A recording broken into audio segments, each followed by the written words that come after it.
Hi friends, ఈరోజు మనము ఒక మంచి చిట్కాని చూద్దాము.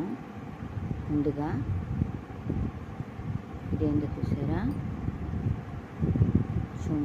రాగి చెంబుని తీసుకొని నైట్ వాటర్ పోసుకోవాలి.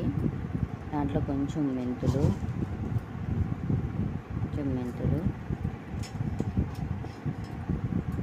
కొంచెం జీలకర్ర, వాము, కొంచెం చెక్క వేసుకోవాలి. వేసుకొని నైట్ అంతా సోక్ చేసుకోవాలి.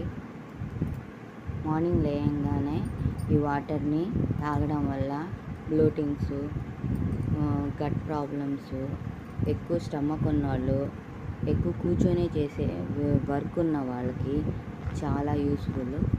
దీనివల్ల ఏమవుతుందంటే మనకి స్టమక్ అనేది చాలా వరకు తగ్గుతుంది. ఈ స్టమక్ వల్లే అన్ని ప్రాబ్లమ్స్ వస్తాయి, హెల్త్ ప్రాబ్లమ్స్. దీన్ని అధిగమించాలంటే కంపల్సరీగా ఈ చిట్కాను పాటించండి. ఇది మీకు హెల్ప్ఫుల్ అవుతుంది అనుకుంటుంది friends. Thank you so much.